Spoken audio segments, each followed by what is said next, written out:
Assalamualaikum warahmatullahi wabarakatuh.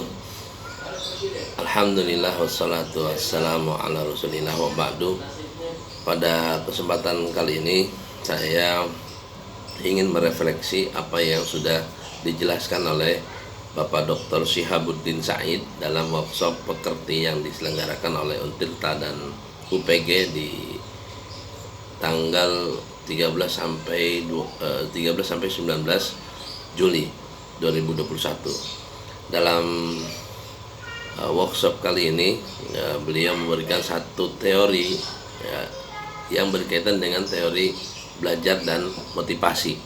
Tentu mengenai pembahasan ini beliau mengutip dari berbagai para ahli, dan kalau saya melihat apa yang beliau jelaskan tentang teori-teori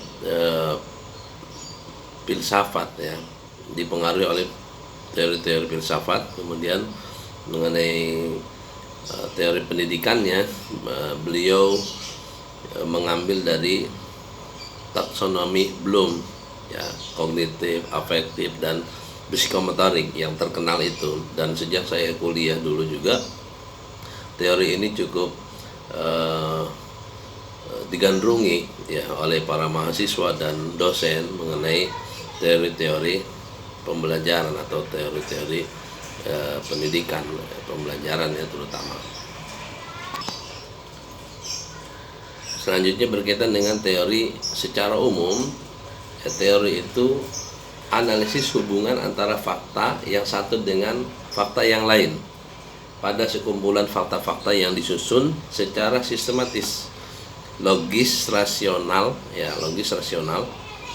empiris sesuai dengan kenyataan, juga simbolis dalam menjelaskan suatu fenomena. Nah, inilah yang disebut atau dikatakan dengan teori.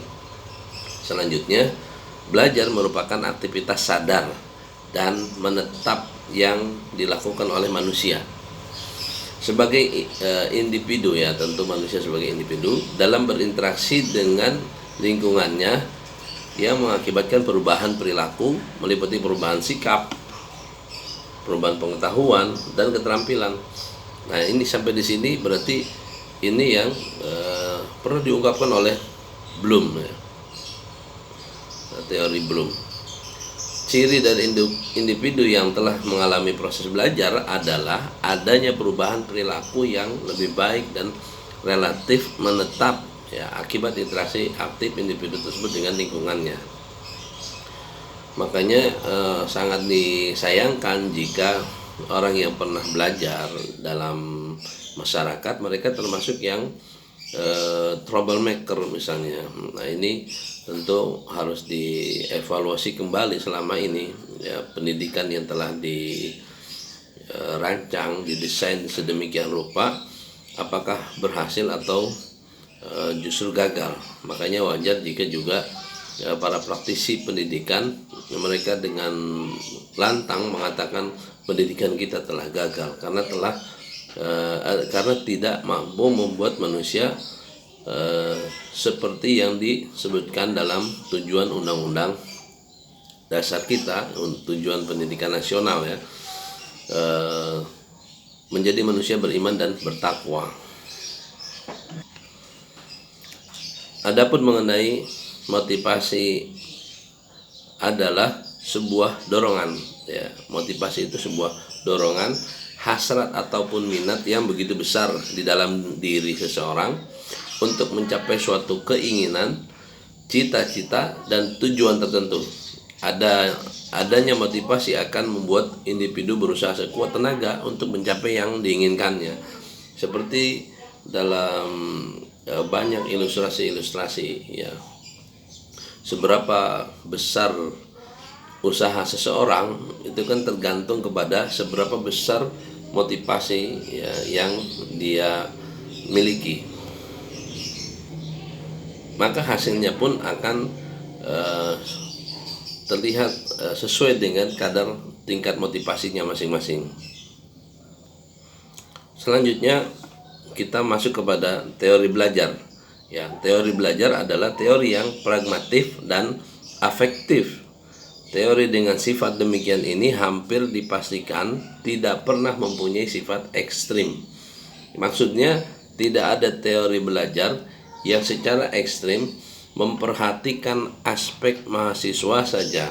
Ini yang pertama. Jadi kalau kita lihat kepada lesson study misalnya, lesson study itu kan mengarah kepada apa yang dilakukan oleh mahasiswa dalam pembelajaran, dalam proses pembelajaran. Jadi yang menjadi center itu mahasiswa saja yang diamati ya, supaya mereka aktif seaktif-aktifnya sehingga diharapkan pembelajaran menjadi maksimal. Selanjutnya, tidak juga mementingkan aspek dosen saja. Guru menjadi sebuah atau menjadi fasilitator.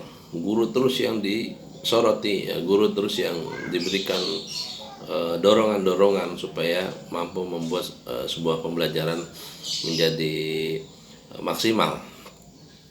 Atau tidak kepada kurikulum saja. Yang poin yang ketiga ini ternyata sebagian lembaga pendidikan mereka terlalu minder dengan apa yang mereka buat ya, kurikulumnya kurang ini kurang itu, padahal bisa jadi ya kurikulumnya sudah bagus, kemudian tinggal pada proses antara mahasiswa ataupun siswa di sekolah ya, kalau mahasiswa di perguruan tinggi dan dosennya juga, atau kalau di sekolah-sekolah berarti gurunya. Mungkin ini yang perlu di evaluasi ya. Terkadang sebagian orang juga atau sebagian komunitas ya, saya pernah ikut juga dalam tim pengembang kurikulum, ternyata kebanyakan yang selalu dibongkar pasang hampir setiap tahun, atau kalau di pemerintah kita hampir setiap ganti menteri ganti kurikulum, ternyata pada poin ini terjebak ya, hanya pada satu poin, padahal tadi masih ada aspek dari siswanya atau mahasiswa ya, kemudian juga dari guru atau dari dosen. Jadi ini harus seimbang ya.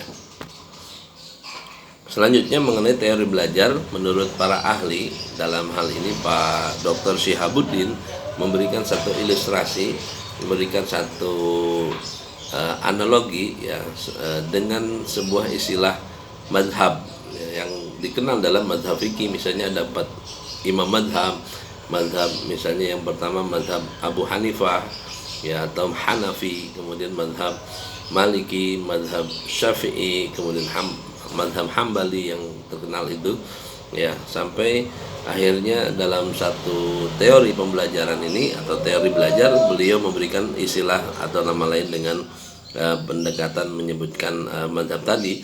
Dan yang pertama menurut beliau aliran atau madhab tingkah laku ya, yang menekankan pada hasil proses belajar.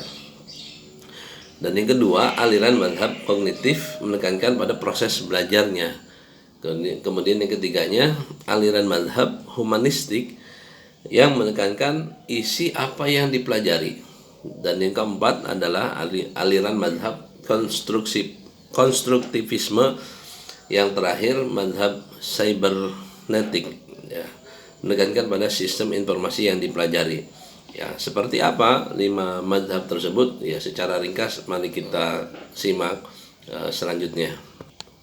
Yang pertama, aliran madhab tingkah laku menekankan pada hasil dari proses belajar ya. Inilah yang disebut dengan aliran tingkah laku atau behaviorism, yaitu salah satu aliran yang mendeskripsikan bahwa belajar merupakan aktivitas yang dapat mengubah perilaku individu, dan perilaku tersebut dapat dipelajari dan dijelaskan secara ilmiah sebagai respon terhadap stimulus yang diberikan.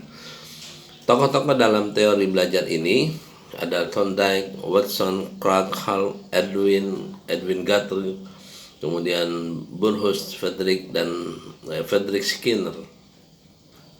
Selanjutnya yang kedua, aliran mazhab kognitif yang menekankan pada proses belajar.